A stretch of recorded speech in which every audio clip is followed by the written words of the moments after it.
Hello. So I chose to write my literary analysis on a narrative of the capture and restoration of Mary Rowlandson. I really enjoyed and connected with this piece in a lot of ways when we first went over it and started to read it and review her writing style and how she was inspired to write the story that she did, the narrative of her capture by the Native Americans, and how she managed to get through that difficult time with her keeping her faith in God and also questioning her faith in God. She kind of went back and forth a little bit, but once she started to really connect her stories to the stories that are in the Bible, she started to see a better light at the end of the tunnel. I chose the work that I wrote my essay about because, well, one, I really connected with Mary Rowlandson from mother to mother from the very start. I couldn't imagine having to carry my sick and injured child for 9 days and being unable to tend to them in any sort of medical manner, and just watch them slowly fade away.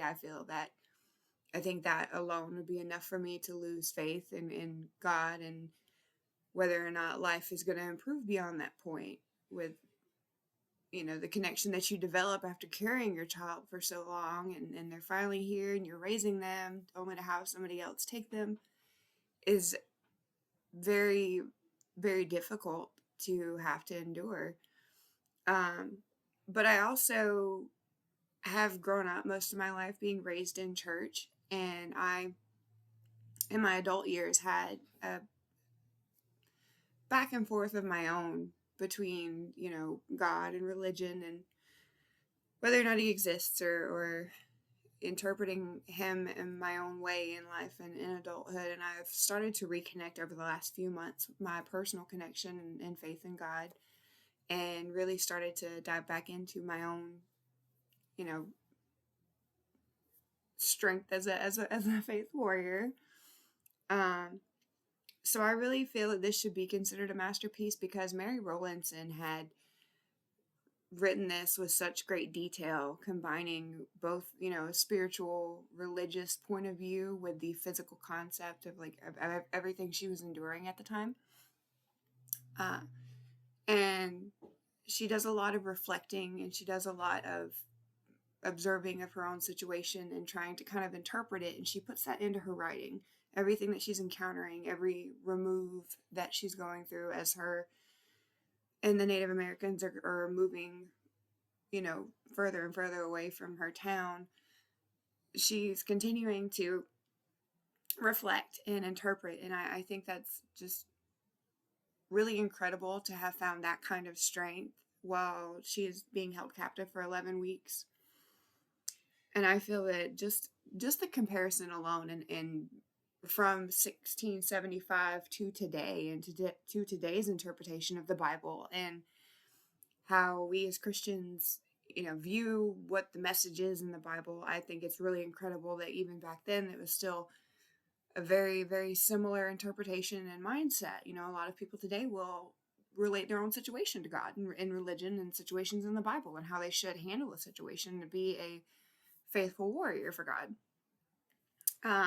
My writing process was a little scatterbrained. I'm a little scatterbrained in general, but I did write down and take notes, and I have my bullet points here as far as what I wanted to touch on for my analysis of the writing.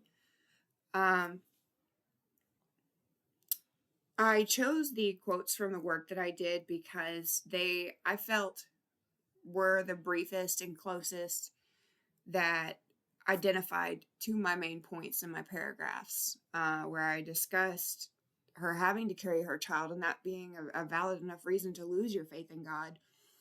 But she still managed to thank God, even after she's laying with her baby, who is her small child who's just died. She's still managed to give, all the grace to God in this situation, where it would have really tested any person's, faith and strength to have to hold their child as they fade away. And I also found a quote that reaffirmed her joy in being given a Bible as a gift, even during her captivity, and that kind of just like kickstarted her faith in let's find a story in this book here that pulls on my heart and also relates to my situation that I can reflect on and I can feel a close connection with. And, maybe God will see me through all of this. And so I really liked those two quotes um, that I used, anyways, in order to more validate my points in my paragraphs. Um, what part of the writing essay was the least difficult? Honestly, the least difficult was probably going back and trying to put it in MLA format because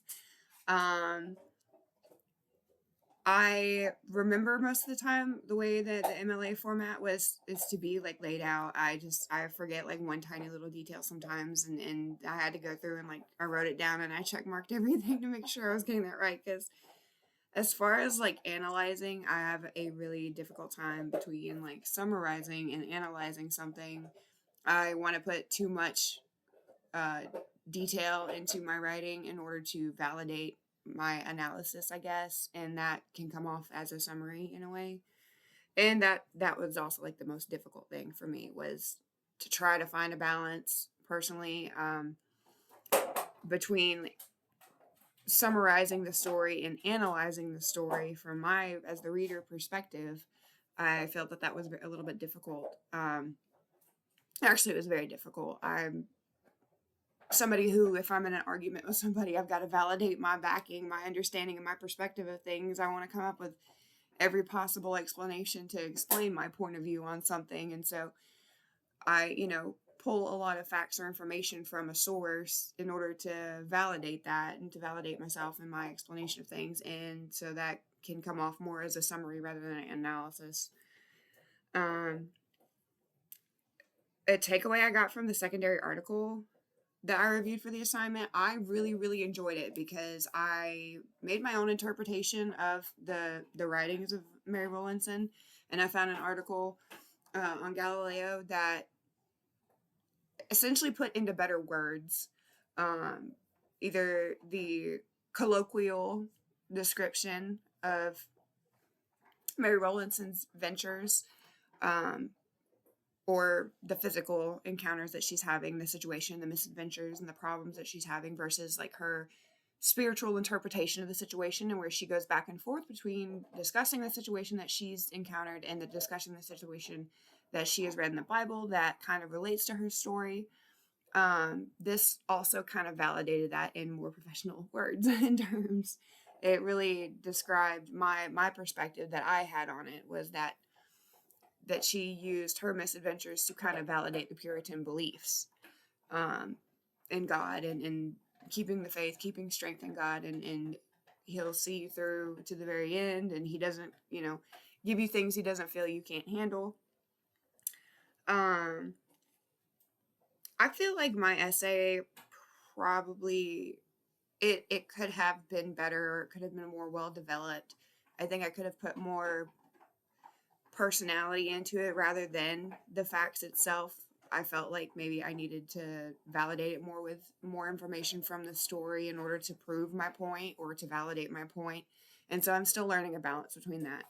So I feel like you may appreciate my perspective on the writing piece, but I do worry that you're going to find that it comes off as more of a summary rather than an actual analysis. So I do really, really apologize, and I am very happy to take any criticism and any notes or tips for next time in order to avoid summarizing rather than just analyzing.